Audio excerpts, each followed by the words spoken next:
Modi, TDP అధినేత చంద్రబాబు, జనసేనాని పవన్ కళ్యాణ్ ముగ్గురు హాజరైన భారీ రోడ్ షో విజయవాడలో ప్రారంభమైంది. పీవీపీ మాల్ నుంచి మొదలైన ఈ రోడ్ షో నగరంలోని ప్రధాన రహదారిపై అట్టహాసంగా సాగింది. బీజేపీ, టీడీపీ, జనసేన నేతలు, కార్యకర్తలు భారీగా హాజరు కావడంతో రోడ్ షోలో జనసంద్రం కనిపించింది. 3 పార్టీల జెండాల రెపరెపలు, ప్లక్లాడులు, నినాదాలతో బెజవాడలో ఎన్డీఏ కూటమి కోలాహలం మిన్నంటింది. ఒకే వాహనంపై నిల్చున్న మోదీ, చంద్రబాబు, పవన్లను చూసేందుకు ప్రజలు కూడా పోటెత్తారు. ప్రజలకు అభివాదం చేస్తూ కూటమి అగ్రనేతలు ముందుకు సాగారు.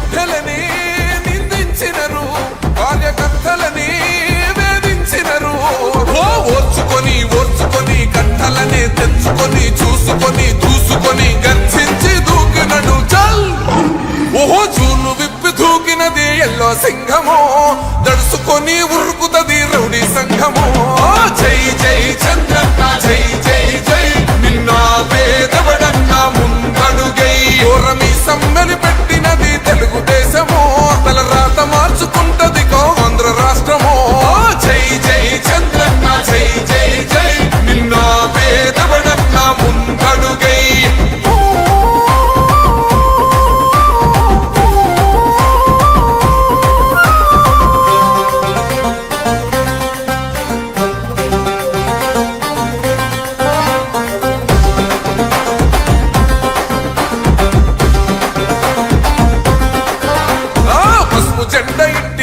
కడిత పథకముండదా, పసుపు జెండ మోసే కార్యకర్త ప్రాణముండదా. ఇది బిక్కు బిక్కుమంటూ బతికే ఆంధ్ర రాష్ట్రమా, నా బంధులేలుతున్న రౌడీల రాజ్యమా. శిల పలక మీద పేరు మార్చితే తెలుగు గుండెలున్న చరిత మారదే. కడుపు నింపే క్యాంటీన్లు కూల్చితే నిరుపేద కడుపు కన్న మందదే. దౌర్జన్యమైన ఈ పాలన ఓర్చుకొని ఓర్చుకొని కట్టలనే తెంచుకొని చూసుకొని దూసుకొని గర్జించి దూకినడు. ఓహో చూలు విప్పి దూకినది ఎల్లో సింహమో, దడుసుకొని ఉరుకుతది రౌడీ సంఘమో. జై జై చంద్రన్న, జై జై జై, నిన్న పేదవడన్న ముందడుగై. ఓరమి సమ్మెలి పెట్టినది తెలుగుదేశమో, తల రాత మార్చుకుంటది ఆంధ్ర రాష్ట్రమో. జై జై చంద్రన్న, జై జై జై, నిన్న పేదవడన్న ముందడుగై.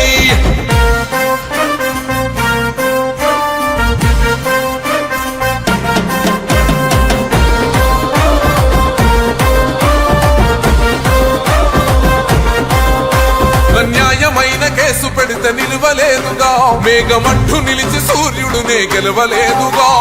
న్యాయమైన తీర్పుని మీరిన్నరు కదా, రేపు తూర్పు నముదయించేది చంద్రుడే కదా. పసుపు రాసుకుంటది ప్రతి గడప, పండగొస్తది ప్రతి ఇంటి నొదలక. కళ్ళ చూస్తదిలే మీ కను పాప, కనికరిస్తాం ప్రతిపక్షం అనక. దౌర్జన్యమైన ఈ పాలన ఓర్చుకొని ఓర్చుకొని కట్టలనే తెంచుకొని చూసుకొని దూసుకొని గర్జించి దూకినడు. చల్ ఓహో చూలు విప్పి దూకినది ఎల్లో సింహమో, దడుసుకొని ఉరుకుతది రౌడీ సంఘమో. జై జై చంద్ర. ప్రధాని నరేంద్ర మోదీ పీలేరు నియోజకవర్గం కలికిరిలో నిర్వహించిన కూటమి సభకు హాజరయ్యారు. నా ఆంధ్ర కుటుంబ సభ్యులందరికీ నమస్కారాలంటూ తెలుగులో ప్రసంగం ప్రారంభించారు. తిరుపతి వెంకటేశ్వర స్వామికి భక్తి ప్రవత్తులతో ప్రణమిల్లుతున్నారని తెలిపారు. వాగ్గేయకారుడు అన్నమయ్యను ప్రస్తావిస్తూ తన ప్రసంగం కొనసాగించారు. మోదీ లక్ష్యం ఆంధ్రప్రదేశ్ వికాసం అంటూ తెలుగులో నినదించారు. అనేక రకాల ఖనిజాలు కలిగి ఉన్న నేల రాయలసీమ. ఇక్కడ గనులు ఉన్నాయి, భవ్యమైన దివ్యమైన దేవాలయాలు ఉన్నాయి. ఇక్కడ కష్టపడి పనిచేసే రైతులు ఉన్నారు, ప్రతిభావంతులైన యువత ఉంది. పర్యాటకానికి ఎన్నో అవకాశాలున్నాయి. ఇక్కడ అనేక సమస్యలు కూడా ఉన్నాయని, ఆ సమస్యలకు హద్దే లేదన్నారు. ఆంధ్ర కుటుంబ సభ్యులందరికీ నమస్కారాలు. मैं तिरुपति वेंकटेश स्वामी को श्रद्धापूर्वक प्रणाम करता हूं. भक्ति धारा के संत अन्नामैया को नमन करता हूं. यहां तिरुपति और चित्तूर से भी अनेक साथी आए हैं. आप सभी का भी अभिनंदन करता हूं। నేను తిరుపతి వెంకటేశ్వర స్వామికి నమస్కారం తెలియజేస్తున్నాను. భక్తి ప్రదాత అయిన సంత అన్నమయ్యకి ప్రణామాలు తెలియజేసుకుంటున్నాను. తిరుపతి మరియు చిత్తూరు నుండి ఇక్కడికి వచ్చిన మిత్రులందరికీ కూడా నేను అభినందనలు తెలియజేసుకుంటున్నాను.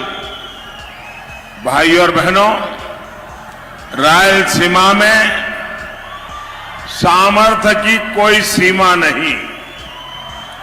यहां माइंस हैं, यहां मिनरल्स है, यहां दिव्य भव्य टेम्पल्स है, यहां मेहनती किसान है, टैलेंटेड नौजवान है और टूरिज्म की अपार संभावना है। इसलिए आज मोदी आपके पास आशीर्वाद लेने के लिए आया है। मोदी का लक्ष्य है रायलसीमा का डेवलपमेंट नई ऊंचाई पर पहुंचे। मोदी का लक्ष्य है आंध्र प्रदेश का विकास। मोदी लक्ष्यम आंध्र प्रदेश विकासम। సోదరి సోదరులారా, రాయలసీమలో ఎన్నో సమస్యలు ఉన్నాయి. ఆ సమస్యలకి హద్దే లేదు. ఇక్కడ గనులు ఉన్నాయి మరియు ఖనిజాలు ఉన్నాయి. ఇక్కడ భవ్యమైన దివ్యమైన దేవాలయాలు ఉన్నాయి. ఇక్కడ కష్టపడి పనిచేసే రైతులున్నారు, ప్రతిభావంతమైన యువకులు ఉన్నారు. మరి పర్యాటక కేంద్రాలకి అవకాశాలు ఎన్నో ఉన్నాయి. ఈరోజు నేను మీ ముందుకు మీ ఆశీర్వాదం కోసం వచ్చాను. మోడీ లక్ష్యం రాయలసీమని బాగా అభివృద్ధి చేసి కొత్త ఎత్తులకు తీసుకెళ్తాం. మోడీ లక్ష్యం ఆంధ్రప్రదేశ్ అభివృద్ధి. साथियों, आप सभी ने दशकों तक दूसरों पर भरोसा किया है, लेकिन आपको क्या मिला? यहां डेवलपमेंट नहीं हुआ, यहां सिंचाई की सुविधा नहीं है, यहां इंडस्ट्री नहीं है, यहां किसान परेशान है, यहां नौजवानों को काम के लिए दूसरे शहरों में जाना पड़ता है। आप मुझे बताइए, ये हालात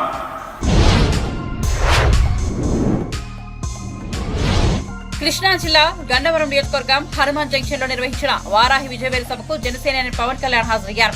ఈ సందర్భంగా ఆయన ప్రసంగిస్తూ ఏపీ దిశ దశ మార్చే ఎన్నికలు మే 13న రాబోతున్నాయని అన్నారు. ఈ సందర్భంగా వేదికపైకి వచ్చిన దెందులూరు టీడీపీ అభ్యర్థి చింతమనేని ప్రభాకర్ గురించి ప్రత్యేకంగా ప్రస్తావించారు. తనకు బాగా ఇష్టమైన నాయకుడు చింతమనేని ప్రభాకర్ అని పవన్ వెల్లడించారు. ఆయనతో తాను గొడవ పెట్టుకున్నానని తెలిపారు. ఎవరు స్నేహితులవుతారు? గొడవ పెట్టుకున్న వాళ్లే స్నేహితులవుతారు. దెందులూరు నుంచి పవన్ కళ్యాణ్ పోటీ చేస్తానంటే నేను గెలిపిస్తానని చెప్పిన వ్యక్తి చింతమనేని. అందుకు మనస్ఫూర్తిగా కృతజ్ఞతలు తెలుపుకుంటున్నారు. ఆయనతో గొడవ పెట్టుకోవడం కూడా నాకు అందంగా ఉంది. ప్రేమ ఉన్న చోటే గొడవ ఉంటుంది. ఏమంటారు ప్రభాకర్ గారు? మా ఇద్దరికి ఆ సామరస్యం కుదిరిందే. గొడవతో మొదలైన స్నేహం చాలా బలంగా ఉంటుందని చెబుతారంటూ పవన్ వివరించారు. గొడవ పెట్టుకున్న నాయకులు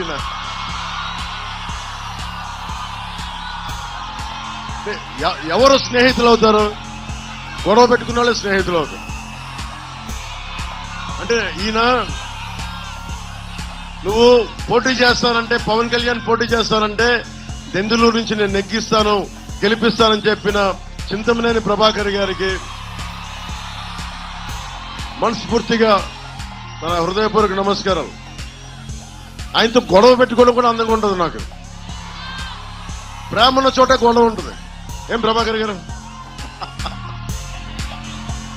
మా ఇద్దరికి సామరస్యం కుదిరింది. అంటే గొడవతో స్టార్ట్ అయిన మైత్రి చాలా బలంగా ఉంటుందని చెప్తారు. గొడవతో స్టార్ట్ అయిన మైత్రి ఏమంటారు? బండి మీద ఎక్కారు, మిమ్మల్ని అడుగుతూ ఉన్నా. ముఖ్యంగా కీలకమైన మనకి విద్య, వైద్యం, ఉపాధి, సాగునీరు, తాగునీరు, లా అండ్ ఆర్డర్.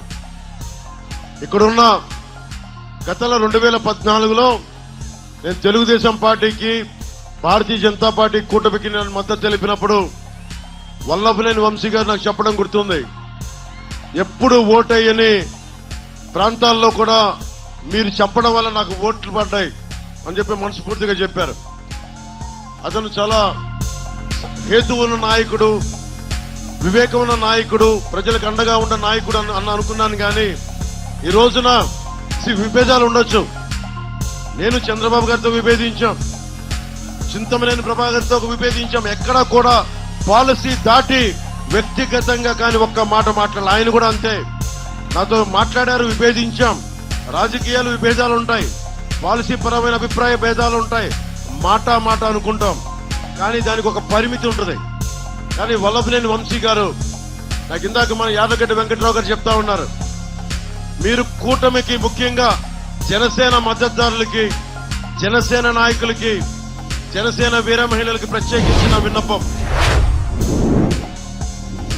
అన్నమయ్య జిల్లా పీలేరు నియోజకవర్గం కలికిరిలో నిర్వహించిన ఎన్టీఆర్ సభకు ప్రధాని నరేంద్ర మోదీతో పాటు టీడీపీ జాతీయ ప్రధాన కార్యదర్శి నారా లోకేష్ కూడా హాజరయ్యారు. సీమ దద్దరిల్లింది, రాయలసీమ గడ్డపై అడుగుపెట్టిన విశ్వజిత్ నరేంద్ర మోదీ గారికి నమస్కారం అంటూ లోకేష్ ప్రసంగం ప్రారంభించారు. రత్నాల సీమ రాయలసీమ, పౌరుషాల సీమ రాయలసీమ, రాయలసీమకు నీరు ఇస్తే ఇక్కడ రైతులు బంగారం పండిస్తారు. నాడు నందమూరి తారక రామారావు కరూరు సీమ రాయలసీమకు తెలుగు గంగను తీసుకొచ్చి సిరులు పండించారని తెలిపారు. నరేంద్ర మోడీ గారి కళ వికసిత్ రాయలసీమ, చంద్రబాబు గారు పవనన్న కళ.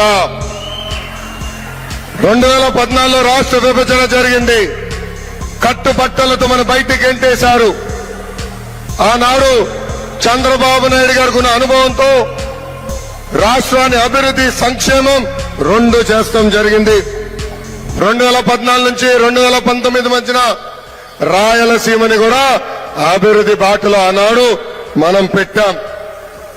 మనం గతంలో చూశాం, కొంతమంది ఫ్యాక్షన్ నాయకులు రాయలసీమతో రక్తం పారిస్తే చంద్రబాబు నాయుడు గారు నీరు పారిచ్చిన వ్యక్తి. 5 సంవత్సరాలు ముఖ్యమంత్రిగా ఉన్నప్పుడు 12,000 కోట్ల రూపాయలు ఖర్చు పెట్టి రాయలసీమకి సాగునీటి ప్రాజెక్టులు మనం పూర్తి చేశాం.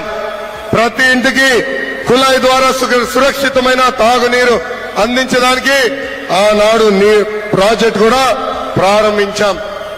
ఉమ్మడి చిత్తూరు జిల్లాకి ఒక Foxconn, Celkon, carbon, Dixon, Zoho, TCL లాంటి అనేక పరిశ్రమలు తీసుకొచ్చాం. కరూరు జిల్లా లాంటి అనంతపూర్కి. తెలంగాణలో డబుల్ ఆర్ ట్యాక్స్ పేరిట రాష్ట్రంలోని కాంగ్రెస్ ప్రభుత్వం ప్రజలను దోచుకుంటోందని ప్రధాని నరేంద్ర మోదీ ఆరోపించారు. ఆర్ఆర్లో ఒక ఆర్ అంటే రాహుల్ గాంధీ అని, 2 ఆర్ రేవంత్ రెడ్డి అని మోదీ చెప్పుకొచ్చారు. ఎన్నికల ప్రచారంలో భాగంగా బుధవారం ఆయన వరంగల్లో ఏర్పాటు చేసిన ఓ బహిరంగ సభలో పాల్గొన్నారు. ఆ సందర్భంగా ఆయన మాట్లాడుతూ రాష్ట్రాన్ని లూటీ చేసిన సొమ్ము కొంత భాగం ఢిల్లీలోని కాంగ్రెస్ నాయకులకు, మరికొంత హైదరాబాద్ కాంగ్రెస్ నాయకులకు వెళ్తోందని ఆరోపించారు. కాంగ్రెస్ లేదా ఇండియా కూటమిని ఏ రాష్ట్రంలో అధికారంలోకి వస్తే ఆ రాష్ట్రాలు ఆ పార్టీని ఏటీఎంలుగా మారిపోతాయని మోదీ చెప్పారు. आपने देखा होगा कि कांग्रेस के शहजादे पिछले 5 साल से सुबह उठते ही माला जपना शुरू कर, जब से उनका राफेल वाला मामला ग्राउंडेड हो गया तब से उन्होंने एक नई माला जपना शुरू। 5 साल से एक ही माला जपते थे, 5 उद्योगपति, 5 उद्योगपति, 5 उद्योगपति। फिर धीरे धीरे कहने लगे अंबानी अडानी, अंबानी अडानी, अंबानी अडानी। 5 साल से। लेकिन जब से चुनाव घोषित हुआ है इन्होंने अंबानी अडानी को गाली देना बंद कर दिया। मैं आज तेलंगाना की धरती से पूछना चाहता हूँ, जरा ये शाहजादे घोषित करें कि चुनाव में ये अंबानी अडानी से कितना माल उठाया है, काले धन के कितने बोरे भर करके रुपये मारे हैं, क्या टेम्पो भर करके नोटे कांग्रेस के लिए पहुंची है, क्या सौदा हुआ है। आपने रातों रात अंबानी अडानी इनको गाली देना बंद कर दिया। जरूर दाल में कुछ काला है। 5 साल तक अंबानी अडानी को गाली दी और रातों रात गालियां बंद हो गई। मतलब कोई न कोई चोरी का माल टेम्पो भर भर करके आपने पाया है मिथिलारा ये जवाब देना पड़ेगा देश को। బీఆర్ఎస్ నేత క్రిషాంక్ అరెస్ట్ అప్రజాస్వామికమని ఆ పార్టీ కార్యనిర్వాహక అధ్యక్షుడు కేటీఆర్ అన్నారు. ఉస్మానియా విశ్వవిద్యాలయం మెస్ల మూసివేతపై దుష్ప్రచారం చేసిన కేసులో చంచల్గూడ జైల్లో ఉన్న క్రిషాంక్ ను ఆయన కలిశారు. అనంతరం మాట్లాడుతూ క్రిషాంక్ చేసింది తప్పైతే తాను జైలుకు వెళ్తారన్నారు. సీఎం రేవంత్ కు దమ్ముంటే ఆయన పెట్టిన సర్క్యులర్, తమ పార్టీ నేత పెట్టిన సర్క్యులర్ నిపుణుల ముందు పెట్టాలన్నారు. తప్పు చేసిన వారిని జైల్లో పెట్టాలని కేటీఆర్ డిమాండ్ చేశారు. సోదరుడు BRS party social media convener, అదేవిధంగా తెలంగాణ ఉద్యమంలో క్రియాశీలంగా పనిచేసిన విద్యార్థి నాయకుడు, Telangana state mineral development corporation మాజీ అధ్యక్షుడు సోదరుడు మన్నె క్రిషాంక్ గారిని ఒక ఫ్రివలస్ కేసులో, అంటే ఒక పనికిమాలిన కేసులో చేయని తప్పుకు ఇవాళ అరెస్టు చేసి ఈ రాష్ట్ర ప్రభుత్వం గత వారం రోజులుగా వేధిస్తూ ఉంది.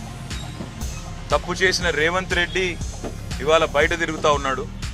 ఫోర్జరీ చేసి ఉస్మానియా చీఫ్ వార్డెన్ యొక్క లెటర్ను ఫోర్జరీ చేసిన క్రిమినల్ ఏమో ఈ రాష్ట్రానికి ముఖ్యమంత్రి, కానీ అసలు నోటీస్ని బయట పెట్టిన క్రిషాంక్నేమో ఈరోజు చెంచల్గూడ జైల్లో పెట్టినారు. దీన్ని బట్టే చెప్పవచ్చు ఈ రాష్ట్రంలో వ్యవస్థ ఎట్లా పనిచేస్తూ ఉంది, ఈ రాష్ట్రంలో ప్రభుత్వ పనితీరు ఎట్లా ఉందో దీన్ని బట్టే చెప్పవచ్చు.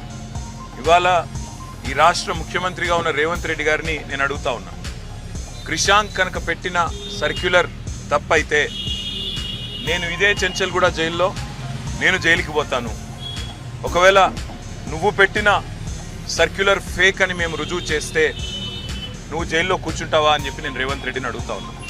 ఇవాళ మా సోదరుణ్ణి జైల్లో పెట్టి ఈ రకంగా ఇబ్బంది పెట్టడం, ఈ రకంగా కావాలని ప్రభుత్వంలో ఉన్నానని చెప్పి అధికార యంత్రాంగాన్ని అడ్డం పెట్టుకునేదైతే చిల్లర రాజకీయం చేస్తున్నాడు రేవంత్ రెడ్డి. తప్పకుండా ప్రతిదానికి కూడా బదులు చెప్పే టైం వస్తుంది, ప్రతిదానికి కూడా మిత్తితో సహా చెల్లించే టైం కూడా వస్తుంది. ఒకటి మాత్రం పక్కా, ఇప్పుడే క్రిషాంక్ గారిని కలిసినాను నేను, చాలా ధైర్యంగా ఉన్నాడు, చాలా నవ్వుతూ చిరునవ్వుతో చెప్తున్నాడు, ఏం కాదన్నా, నాకేం పర్వాలేదు, నాకు ఉద్యమము కొత్త కాదు, కేసులు కొత్త కాదు, ఏం పర్వాలేదని చెప్తున్నాడు. చేయని తప్పుకు ఇవాళ వారం రోజులు జైల్లో ఉన్నా ఆయనలో ధైర్యం మాత్రం సడలేదు. ఆయన శ్రీమతి కూడా ఇక్కడే ఉన్నారు, సుహాసిని గారు, తను కూడా ధైర్యంగా ఉంది, తన కుటుంబం కూడా ధైర్యంగా ఉంది. ఈ ప్రభుత్వాన్ని నేను డిమాండ్ చేస్తా ఉన్నా, చేసిన వెధవ పనికి ఇప్పటికైనా క్షమాపణ చెప్పి వెంటనే క్రిషాంక్ని విడుదల చేయండి. లేదా నిజంగానే రేవంత్ రెడ్డి నీకు దమ్ముంటే నువ్వు ముందుకు రా, ఎక్స్పర్ట్స్ ముందు పెట్టు, నువ్వు పెట్టిన సర్క్యులర్ పెట్టు, క్రిషాంక్ పెట్టిన సర్క్యులర్ పెడదాం, ఏది ఒరిజినల్లో తెలుద్దాం, ఏది డూప్లికేట్, ఏది ఫోర్జరీ తెలుద్దాం. ఆ తర్వాత ఎవరు చెంచల్గూడలో కూర్చోవాలో కూడా తెలుద్దామని చెప్పి కూడా నేను రాష్ట్ర ముఖ్యమంత్రిని, ఈ రాష్ట్ర ప్రభుత్వాన్ని డిమాండ్ చేస్తా ఉన్నా. కేసీఆర్ చెప్పినన్ని అబద్ధాలు ఇంకెవరూ చెప్పలేదని మంత్రి కోమటిరెడ్డి వెంకటరెడ్డి విమర్శించారు. హైదరాబాద్ లో నిర్వహించిన మీట్ ది ప్రెస్ కార్యక్రమంలో ఆయన మాట్లాడారు. దళితుడిని ముఖ్యమంత్రిని చేస్తారని కేసీఆర్ మాట తప్పారని గుర్తు చేశారు. దేవుడి పేరిట ప్రధాని మోదీ ఓట్లు అడుగుతూ మతాల మధ్య చిచ్చు పెడుతున్నారని ధ్వజమెత్తారు. జరిగే పార్లమెంట్ ఎన్నికలు చాలా క్లిష్ట పరిస్థితుల్లో కీలకమైన ఎన్నికలు ఇవి. భారతదేశం 2013లో మోడీ గారు దేశవ్యాప్తంగా ఒకవైపు ముఖ్యమంత్రిగా ఉంటూ భారతదేశాన్ని మొత్తం కూడా మార్చేస్తానంటూ దాదాపు 5,500 బహిరంగ సభల్లో ఉండి ఆయన ప్రధానమంత్రి కావాలని చెప్పి దేశానికి వచ్చేది న్యాయంగా 72 లక్షల కోట్ల బ్లాక్ మనీ బయట దేశాలలో ఉన్నది. అవన్నీ తీసుకొచ్చి పేదవాని అకౌంట్లలో ప్రతి అకౌంట్లో 15 లక్షలు ఏడవే కాకుండా సంవత్సరానికి 2 కోట్ల ఉద్యోగాలు ఇస్తానని చెప్పి ఇంకా ఎన్నో హామీలు ఇచ్చుకుంటూ అధికారంలోకి వచ్చి 10 సంవత్సరాలు అయింది. బ్లాక్ మనీ తేగపోగా 15 లక్షలు దేవుడు ఎరుగు, 15 రూపాయలు కూడా ఏ పేదవాని అకౌంట్లో వేయలే. అందరు అకౌంట్ 15 లక్షలు వస్తాయని చెప్తే జన్ధన్ అకౌంట్ అంటే అందరు ధనాధన్మని మొత్తం 40 కోట్ల మంది అకౌంట్లు ఓపెన్ చేసుకొని జీరో బ్యాలెన్స్ అకౌంట్ ఓపెన్ చేసుకుని తప్ప అది జీరో బ్యాలెన్సే ఉన్నది. అలా అకౌంట్లో పైసలు పడలే. మళ్ళా రెండవసారి అధికారంలోకి వచ్చాడు. ఈసారి మూడోసారి ఇక ఈ బ్లాక్ మనీ ఇవన్నీ పక్కన పెట్టి రాముని పేరు మీద అసలు మీరు ఇంత మంచి రామాలయం కట్టింది మీ అందరికి సంతోషమేనా అని చెప్తే, అంటే రావణపేటకి ఓట్లు అడిగే స్టేజ్కి వచ్చిండు 10 ఏళ్ళు ప్రధానమంత్రి ఉంది. ప్రపంచవ్యాప్తంగా చూస్తే భారతదేశం కానీ ఇవాళ రూపాయి విలువ కూడా 8,000 రూపాయలు పడిపోయి తిరిగి మన భారతదేశంలో నిరుద్యోగం ప్రపంచంలో బహుశా ఎక్కడ లేకుండొచ్చు. ఇవన్నీ పక్కన పెట్టి మీ ముస్లింల రిజర్వేషన్ ఎత్తేస్తాం, వాళ్ళకు రిజర్వేషన్లు అవసరం లేదు అని చెప్పి ప్రజల్ని భయపెట్టే విధంగా కులాల మధ్యలో ఘర్షణలు తీసుకొచ్చి ఒక మత సామరస్యాన్ని ఇక్కడ చెడగొడుతూ అధికారంలోకి వచ్చే ప్రయత్నాలు జరుగుతున్నాయంటేనే వాళ్ళు అక్కడ ఫెయిల్ అయినట్టు లెక్క. ఒక ఇద్దరి చేతుల్లోనే ఇవాళ దేశ సంపదన మొత్తం కూడా ఉన్నదంటే అదాని అంబానీ దేశంలో బహుశా ఇంకో 5-6 ఉండొచ్చు.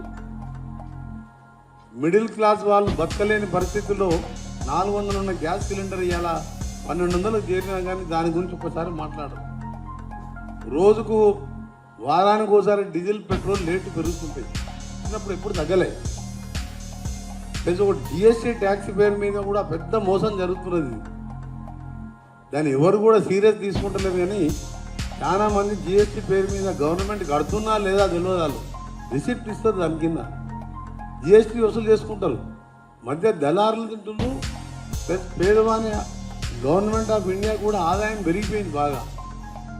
ప్రతి వస్తువు మీద జిఎస్టీ అంటారు. కొందరేమో మోసం చేస్తుంది దాంట్లో కూడా పేదవాడిని జిఎస్టీ పేరు మీద. నోట్ల రద్దు చేసి ఈరోజు మొత్తం కూడా రాత్రి కనీసం రోడ్ల మీద చూసినాం 1-2 స్థానాల్లో డిపాజిట్ కోసం ఆయన పోరాటం చేస్తుంది తప్ప ఏ ఒక్క స్థానం వచ్చే అవకాశం లేదు. కాబట్టి నా టార్గెట్ అంతా ఇవాళ కులాల మతాల మధ్యన ఘర్షణ తీసుకొచ్చి ఎన్డీఏ కూటమితోనే మా టార్గెట్. ఇక్కడ ఒక క్యాస్ట్ కమ్యూనిటీ మనం టార్గెట్ చేస్తే ల్యాండ్ టైటిలింగ్ యాక్ట్ అమల్లోకి తేవడంతో ముఖ్యమంత్రి జగన్మోహన్ రెడ్డిపై ప్రజల్లో తీవ్ర అసంతృప్తి నెలకొందని మాజీ మంత్రి డిఎల్ రవీంద్రారెడ్డి అన్నారు. పులివెందులలో ఆయన గెలవడం కష్టమేనని అభిప్రాయపడ్డారు. వైఎస్ఆర్ జిల్లా కాజీపేటలోని తన స్వగృహంలో ఆయన మాట్లాడారు. అతి కష్టం మీద జగన్మోహన్ రెడ్డి గెలిచినా అవినాష్ రెడ్డి ఓటమి చెందడం ఖాయమన్నారు. ఎంపీ అవినాష్ దిగజారి తనను బెదిరించేందుకు ఎన్నికల ప్రవర్తన నియమాలు ఉల్లంఘించారనే కారణంతో కేసు పెట్టించారని మండిపడ్డారు. పథకం ప్రకారమే వివేకానంద రెడ్డిని అవినాష్ రెడ్డి హత్య చేయించారని ఆరోపించారు. ప్రజల భూములు సురక్షితంగా ఉండాలంటే కూటమిని గెలిపించి చంద్రబాబు ముఖ్యమంత్రిని చేయాలని ప్రజలకు సూచించారు. జగన్ మీద తీవ్ర అసంతృప్తితో ఉన్నారు. ల్యాండ్ టైటిల్ యాక్ట్ తేవడం వలన మా భూములన్నీ పోతాయి, అయినా మా పాస్బుక్లో జగన్మోహన్ రెడ్డి బొమ్మ ఎందుకు, వాళ్ళ తండ్రి గారు వేసుకోలే, ఎవరు వేసుకోలే అని చాలా అసంతృప్తితో ఉన్నారు. అదంతా చూస్తే నాకు అనిపిస్తుంది జగన్మోహన్ రెడ్డి కూడా ఓడిపోతాడేమోనని. ఎనీహౌ అవినాష్ రెడ్డి అనేవాడు ఓడిపోతాడని అర్థమైంది. ఎందుకంటే పులివెందుల్లోనే వాళ్ళు కొంతమందిని అడిగితే ఒక ఓటు షర్మిలకు, ఒక ఓటు జగన్కి అని అంటున్నారు. ఒకవేళ అతి కష్టం మీద జగన్మోహన్ రెడ్డి నేరోలో ఏమైనా గెలవచ్చేమో కానీ గెలిచే అవకాశం అయితే జగన్మోహన్ రెడ్డికి లేదు. అవినాష్ రెడ్డికి గెలిచే అవకాశం లేదు. అవినాష్ రెడ్డి ఏ స్థాయికి దిగజారినాయంటే, సుధాకర్ యాదవ్ పోయిన శనివారం నన్ను కలిసినప్పుడు నేను ఎక్కడ క్యాన్వాస్ పోలే, రోడ్ షోలో పోలే, నేను పోకపోయినా నన్నేదో బెదిరించాలని నా మీద ఒక కేసు బుక్ చేశారు. మోడల్ కోడ్ ఆఫ్ కండక్ట్ నేను వైలేట్ చేశానని. గేటు బయట సుధాకర్ యాదవ్ ప్రచార రథం ఉంటే ఆ ప్రచార రథం ఎక్కి చెప్పాను. నేను చెప్పింది ఏంటంటే షర్మిలకు ఒక ఓటు వేయండి, ఒక ఓటు సుధాకర్ యాదవ్ వేసి గెలిపించండి అని చెప్పినాను. దాని మీద రాద్ధాంతం చేసి 20వ తేదీ నుంచి నిన్నటి వరకు లాగి ఆఖరికి ఏం చేశారు, మోడల్ కోడ్ ఆఫ్ కండక్ట్ నేనేమి ఎక్కడ బయట ప్రచారానికి కూడల్లా, నేను ఎక్కడ మైక్లో మాట్లాడల్లా. నేను ఏ విధంగా ప్రచారం చేయాలనో ఆ విధంగా ప్రచారం చేస్తున్నా. అట్లాగాని నేను మోడల్ కోడ్ ఆఫ్ కండక్ట్కు విరుద్ధంగా ఎక్కడ ప్రచారం చేయడం లేదు. అంటే అవినాష్ రెడ్డి అనేవాడు పూర్తిగా దిగజారిపోయి ఓడిపోతున్నా నేను, అది షర్మిలా చేతులు అని చెప్పి అని పరిస్థితికి వచ్చింది. ఏ పార్టీకి చెందిన వ్యక్తిని నేనేమో సుధాకర్ యాదవ్కు, ఎందుకంటే అవతల వైఎస్ఆర్సిపి అభ్యర్థి మరీ నీచుడు, అవినీతిపరుడు. అతనికి ఓటేసేదానికన్నా ఇతనికే సుధాకర్ యాదవ్కి ఓటేస్తే రాజకీయంగా అవినీతి లేకుండా ఉంటుంది. అవినాష్ రెడ్డిని ఎందుకంటే అతను ఒక కరుడు కట్టిన నేరస్తుడు. ఎంత నేరస్తుడు అంటే ఒక ప్లాన్ ప్రకారము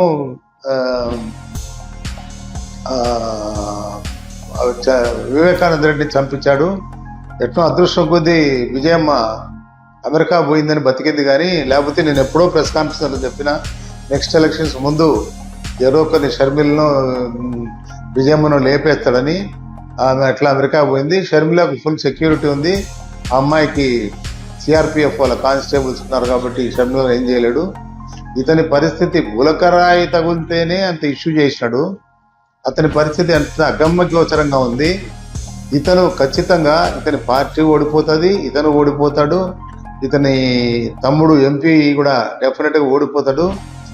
ఈ ప్రజలు ఇప్పుడున్న పరిస్థితుల్లో మనకు జీవన్మరణ సమస్య AP land title act. AP land title act నేను కాపీ కూడా తెప్పించిన. Act number 27 of 2023. దానికి ఈ డాక్యుమెంట్లు ఏదైతే ఉన్నాయో మన దగ్గర తీసుకునేటివన్నీ క్రిటికల్ కేర్ అని హైదరాబాద్లో ఉంటుంది. దాని బ్రాంచ్ ఆఫీసు, అమెరికాలో ఆఫీసు. దాంట్లో డిజిటలైజ్ చేసి పెట్టుకుంటారంట. అంటే ఎప్పుడు జగన్కి అవసరమైతే జగన్ తీసుకుంటాడు.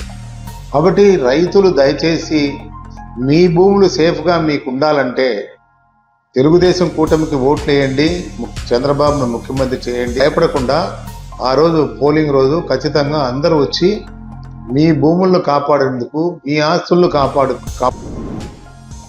జగన్ 5 ఏళ్ల పాలనలో ఏపీలో ప్రజలు ఇబ్బందులు పడ్డారని ప్రముఖ సినీ నటుడు నారా రోహిత్ అన్నారు. రాష్ట్రంలో సుపరిపాలన కావాలంటే చంద్రబాబును ముఖ్యమంత్రిగా గెలిపించుకోవాలని కోరారు. ఎన్నికల ప్రచారంలో భాగంగా ఆయన బుధవారం శ్రీ పొట్టి శ్రీరాములు నెల్లూరు జిల్లా కావలిలో పర్యటించారు. నెల్లూరు ఎంపీ అభ్యర్థి వేమిరెడ్డి ప్రభాకర్ రెడ్డి, కావలి అసెంబ్లీ అభ్యర్థి కృష్ణారెడ్డికి మద్దతుగా నారా రోహిత్ ఓట్లు అభ్యర్థించారు.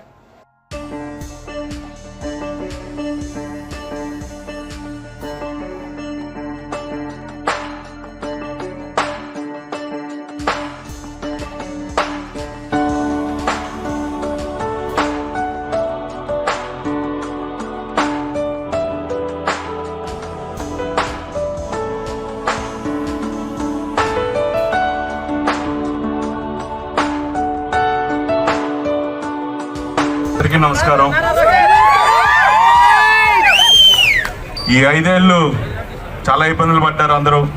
తెలుగుదేశం కార్యకర్తలు అయితేనేంటి, జనసేన కార్యకర్తలు అయితే ఏంటి, ఈ సైకో ప్రభుత్వంలో అందరూ ఇబ్బంది పడ్డాం. యువతకు ఉద్యోగాలు లేవు, రైతులను ఇబ్బంది పెట్టారు. ఏదో అమ్మఒడి ఇవన్నీ అన్నీ ఇచ్చారు, కానీ దానికి రెట్టింపుగా వెనక్కి తీసేసుకున్నారు. సో మీరందరూ ఆలోచించుకోవాలి, ఈ రాష్ట్రాన్ని బాగు చేసుకోవాలి. ఎందుకంటే మనకు సంక్షేమం ఒకటే ఉంటే సరిపోదు, అభివృద్ధి కూడా కావాలి. ఆ డబ్బులు తీసుకురావాలి కదా. ఇప్పుడు పెట్టుబడులు వస్తేనే కదా ఆదాయం పెరుగుతుంది రాష్ట్రానికి, అప్పుడే కదా సంక్షేమం చేయగలుగుతారు. ఎన్ని రోజులు అని అప్పు తీసుకోగానే బతకగలుగుతాం. సో మీరు అందరూ ఆలోచించుకోవాలి, ఈ రాష్ట్రం బాగుండాలి. ఈ రాష్ట్రం బాగుండాలంటే చంద్రబాబు నాయుడు గారు ముఖ్యమంత్రి అవ్వాలి. పవన్ కళ్యాణ్ సినిమాలో ఒక డైలాగ్ ఉంటుందండి, లాస్ట్ పంచ్ మంది వేరప్ప. పంచ్ బ్యాలెట్ మీద ఉండాలి, అది ఆ ఫ్యాన్ రెక్క తెగిపడి అంతవరకు పడాలి.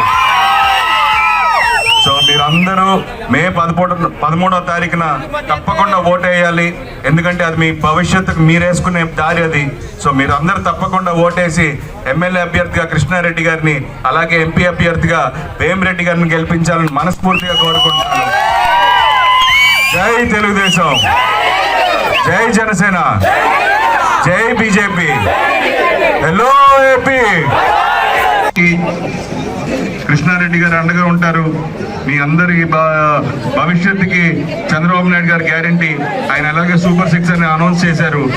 అలాగే ఈ ముఖ్యమంత్రి, సైకో ముఖ్యమంత్రి ల్యాండ్ టైటిలింగ్ యాక్ట్ అని చెప్పి ఒకటి తీసుకొచ్చాడు. నిన్నే చెప్పారు ఖచ్చితంగా దాని మీద రాజముద్ర వేసి మళ్ళీ మీకు పాస్బుక్లు ఇస్తారని. సో మీరందరూ ధైర్యంగా ఉండొచ్చు.